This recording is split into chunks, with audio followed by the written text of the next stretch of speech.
大家好，我是小林。在我们的日常生活中，卷尺是经常会使用到的一个小物件，它可以帮助我们测量各种距离。平常在使用卷尺的时候，相信很多朋友就是将卷尺拉直来测量物体的长度。但是你知道吗？其实在卷尺上还隐藏着很多的小功能，只要巧妙地利用这些隐藏功能，就会让你的测量变得更加简便。下面就跟着我一起来了解一下卷尺的这些隐藏功能吧。第一个，我们来观察卷尺的表面，这里有说明，写了一个5米。那这5米到底是什么意思呢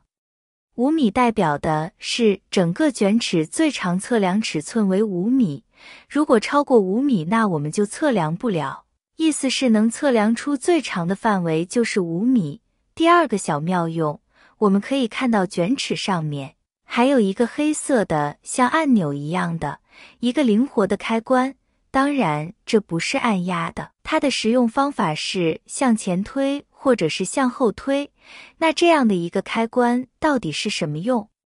难道是设计卷尺的朋友让我们把卷尺拿在手上来回按压，用来解压的吗？用来玩的吗？哈哈，其实都不是，你想多了吧。这个开关是和我们卷尺里面的这个尺子它是有一定联系的。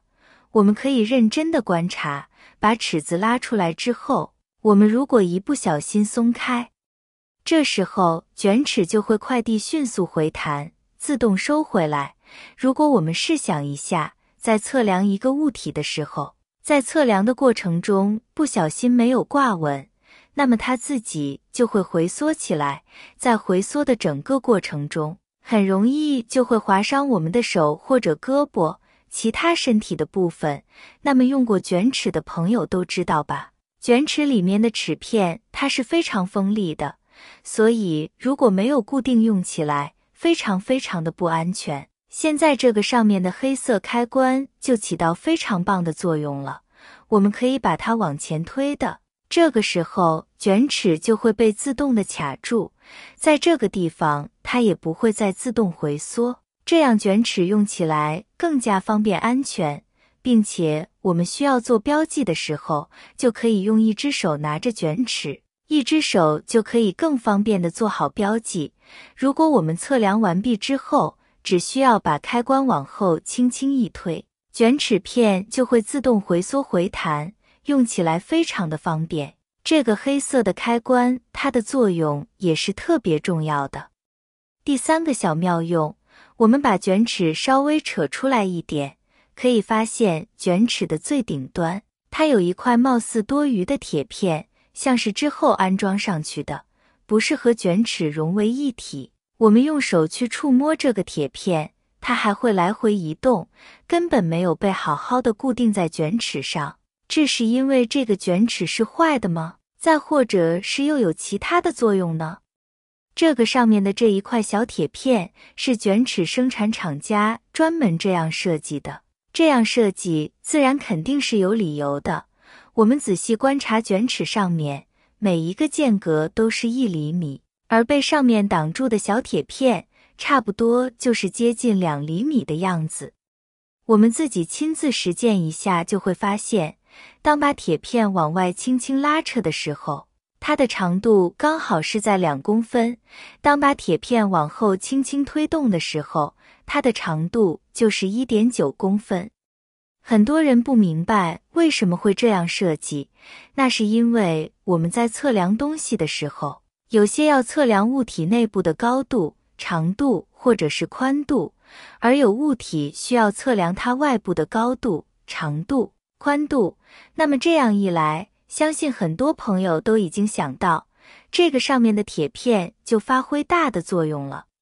当需要测量物体外面的长、宽、高的时候，这个时候就可以把外面的小铁片勾在外侧的物体上面，这样卷尺就能够增加 0.1 公分，测出来刚好是物体外部需要，所测出来的数量也更加的精确。而当需要测量物体内部的长、宽、高或深度的时候，就只需要把铁片处顶住物体的内部，这样铁片就会回缩 0.1 公分，因为铁片厚度就刚好是 0.1 公分，而在里面测量物体的时候有回缩了 0.1 公分。那么 0.1 公分厚度减去 0.1 公分的长度，就是刚好等于卷尺实际的长度，这样测出来的长度、宽度、高度才是精确的数字。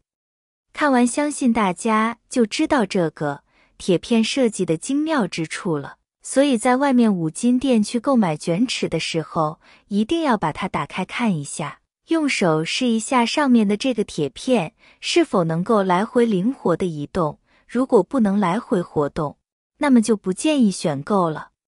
第4个小妙用，我们可以看到卷尺最顶端这个位置有一个类似于长方形的小孔，这个小孔的旁边还有凹槽的，那么这个是设计者设计出来的样子，是不是让看着更好看的吗？其实当然不是了，卷尺上面的这个小孔到底是什么作用呢？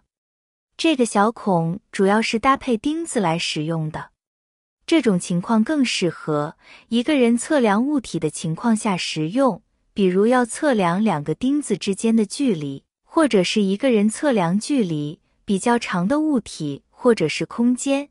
这个时候如果把卷尺拉得很长，另一边没有人帮助我的话，就很难量准确了。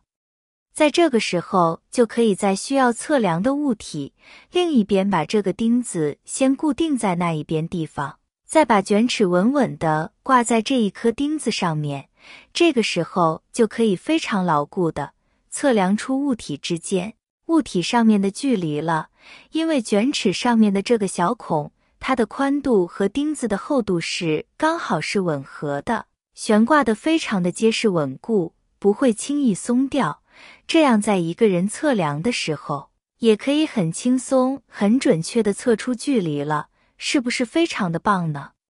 第5个小妙用，在卷尺背面夹子的这个地方，我们能够看到一串阿拉伯数字，这些数字到底是什么意思？其实这些数字就是测量卷尺整个底部它的总长度的。那么这些阿拉伯数字到底有什么用呢？不是说让我们知道它能有多长，而我们在平时测量的时候会用到，比如在测量有角的地方，家里面的墙角到拐角处，这些地方很容易测不准，拐角处它都是有2个面，这2个面之间就有一个转角，这个转角就没办法测得特别精确，量不好会有误差。那么这个时候就可以直接将卷尺立起来，接着用卷尺上面刻度，再加上卷尺上面的长度，就是所需要测量的总长度，这样量非常的准确。朋友们看完今天的这个视频，相信您对卷尺了解的更多了吧？希望今天的视频能对您有所帮助哦。喜欢我的视频，记得点赞、关注加收藏哦。谢谢大家的支持和鼓励，我们明天视频再见。